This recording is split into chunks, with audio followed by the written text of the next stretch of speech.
What's up, DB Network? Coach D Magic here, former D1 defensive back. Let's talk about what defensive backs can learn from the NFL Combine. And this isn't just a DB video, this is for all athletes. So, the NFL Combine, you always get one of two things, okay? Or you get someone running faster than you expected, and the draft stock goes up, someone running slower than expected, and the draft stock goes down. And a lot of people, we always hear the same thing, when you look in the comments and hear what people say, you know, combine doesn't matter, this doesn't matter, these drills don't matter. So I'm here to answer that question. Do these drills, does the NFL combine, how you do in a combine setting matter? Yes, it does.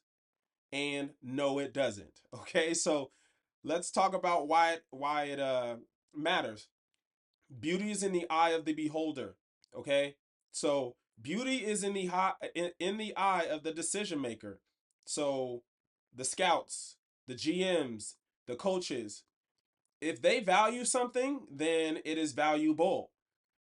Doesn't make them right or wrong, but they're the ones making the decision. Example, real world example, tattoos. I have tattoos, right? So if I were to interview at a major corporation, they're going to pay me $100,000, great salary, but they say we don't really want guys with tattoos. I don't know if that's a thing today, if you can say that now legally, but back when I was coming up, growing up, yes, like it was a no-no to have tattoos because you wouldn't get a job.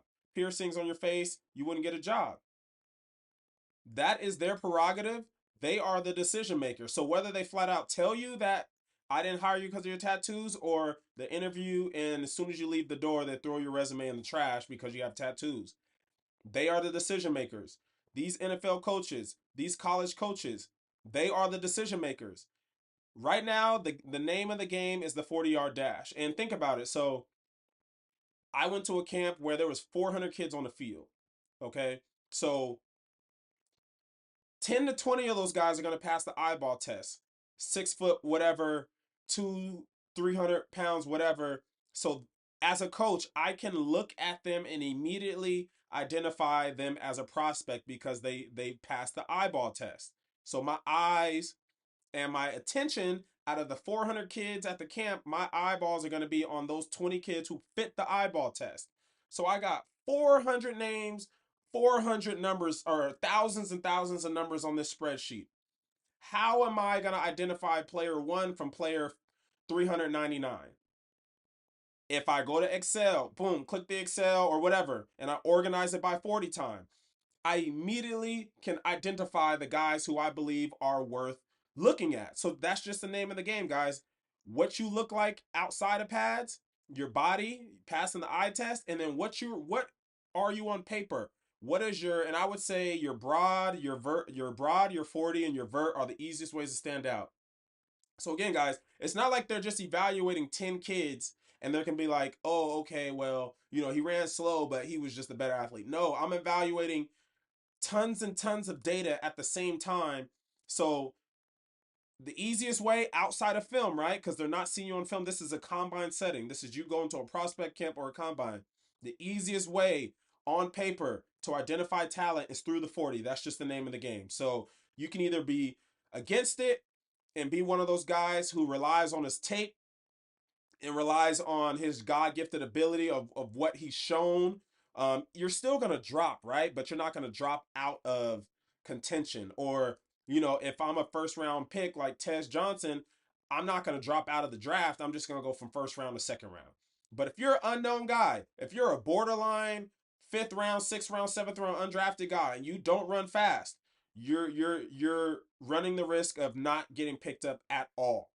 Okay, so yes, it matters. Whether you think it matters in terms of being able to play football, that's not the question. The question is NFL Combine, I got 30 DBs. We only got 3 picks. I'm trying to pick one of them. So I'm trying to pick the guy who is the tallest, the quickest, the fastest, who can jump the highest. If all things are equal, their tape is equal, the production is equal in terms of what it looks like on film. Now, when I go to the pony show, the shorts and tank top show,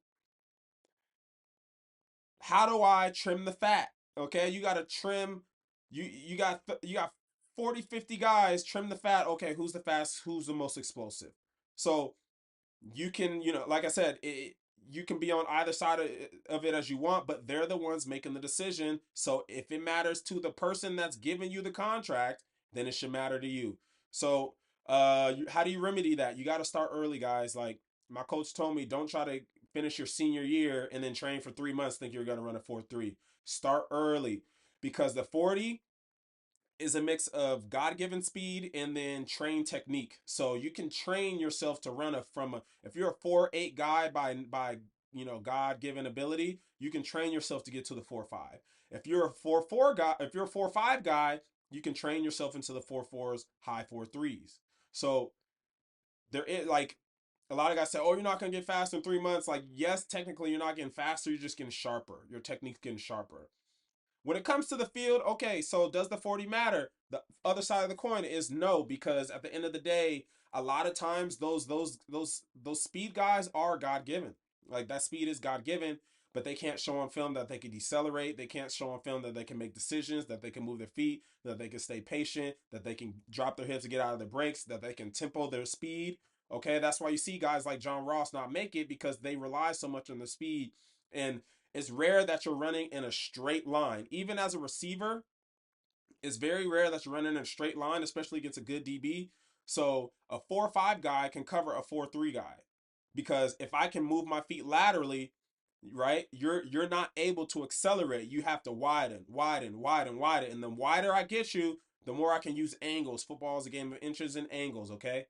So I'm gonna give you guys an example on how I lost a scholarship to a lower level school, a FCS school, um, and then how I didn't even get a look at the University of Oregon. So I'll go to the University of Oregon. I'm young. I didn't understand that just because it's an Oregon camp, there wouldn't be other teams there. So like if you know Oregon, right? Portland is a city in Oregon. So Portland State was looking at me and I didn't even know. So I run my 40. I wasn't prepared. I'm probably in 10th grade, 11th grade. I wasn't prepared. I run a slow 40. Portland State coach comes up to me and says, "Hey, like, you play for Lakes, right? You're this guy, right?" And I said, "Yeah." And he's like, "Oh, okay." And then little did I know that was him scratching me off his list. Like he's five, he says he's 5'11", he's really only 5'10", 5'9", and he runs a high four. I don't know. I ran like a 4.7. I didn't train. Right? I wasn't prepared. So that's why I say run track, find a speed trainer, and you need to be focused on that every single day, or not every, as much as you can, like as a kid, so it becomes second nature. And then once you get to college and you go train, right, and you go train, you already have those good habits of knowing how to run. Knowing how to run and being fast are two different things. Okay. um so I run slow, right? And then Chip Kelly at the time, he was Ohio State's offensive coordinator this past year. I think he just went to the Raiders. So he brings everybody up, and I'm talking about Oregon has like 4 fields, and there's, I kid you not, 400, 500 kids, guys. And he's like, "Hey, raise your hand if you ran 4.5 or less." And maybe 20 kids raise their hand, and he pulls them. He says, "Hey, go stand over here." Little did I know that was him trimming. Well, I learned at that moment, it's really easy to figure out what just happened. He trimmed the fat. Out of those 500 kids, he just trimmed the fat down to 20. And those kids went to go be on a certain field, and the other kids went to go play on another field. No one paying attention to him. All right, so that there was like a 4.4 guy who a DB, right? So I sneak my way into his group on another field, and I'm like, I'm gonna go against him no matter what. I'm gonna run by him no matter what. Yoom, running by him. I probably caught 3 touchdowns, y'all. Didn't matter. Okay. At the end of the day, not one coach talked to me. Everybody was talking to them, because at the end of the day, as a coach, if you have the speed that I can't teach, I can teach you technique. Okay. I can't teach you speed. I'm not a speed coach. I'm a football coach. I can teach you the technique to get you to where I need to be. I can't teach you how to run a 4.4 at 17 years old. All right. So that's my story. There's both sides of the coin to this. Does the 40 matter? Yes and no. I hope you guys learned something. And we have a speed and agility. We have that in our DB Mastery program. We have the technique. So if you don't have a speed coach, if you don't have access to a track coach at your school or outside at a club, a track club, Make sure you go grab our DB Mastery program. We'll help you as much as you can on the field and off the field.